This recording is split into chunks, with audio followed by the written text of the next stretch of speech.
Bonjour à tous, aujourd'hui nous vous emmenons dans le Maine-et-Loire sur le domaine de Nicolas Robin. Ce viticulteur passionné a repris l'exploitation familiale en 2016. Depuis, il s'est lancé dans l'ambitieux projet de valoriser ses vins. Venez, il va tout nous expliquer. Nicolas, on est dans une de tes parcelles en appellation Coteaux du Lion-Fait. Est-ce que tu peux m'expliquer quel a été ton parcours avant de t'installer ici? Eh bien écoute, j'ai commencé par un BEPA, ensuite un bac pro et un BTS Viténo.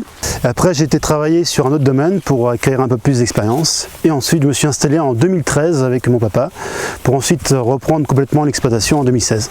On est dans ton chai que tu as fait installer en 2015. Quel type de vin tu produis ici? On est sur un domaine de 28 hectares et on produit en appellation des Cabernet d'Anjou, des Coteaux du Lion-Fait et des Bonnes.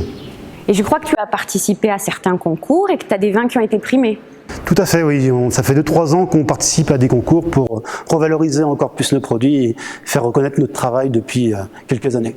D'ailleurs, tes clients sont surtout des clients à qui tu vas en vente directe. Est-ce que depuis que tu t'es installé, tu as mis des choses en place pour les accueillir? J'ai investi dans un caveau de réception pour accueillir mes clients durant toute l'année, ou soit suivant des week-ends, parfois des week-ends de portes ouvertes. Régis, tu es le conseiller clientèle qui a accompagné Nicolas dans son installation. Qu'est-ce qui t'a donné envie de le suivre pour son projet? Alors plusieurs choses. La première, l'homme. Nicolas avait un parcours de formation initiale Viti ou Eno intéressant.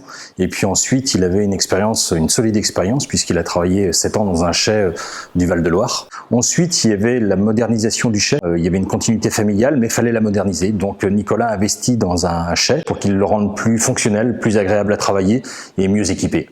Puis investir dans le caveau de réception par rapport à la clientèle de vente directe, puisque 70% de son chiffre d'affaires, c'est de la vente directe.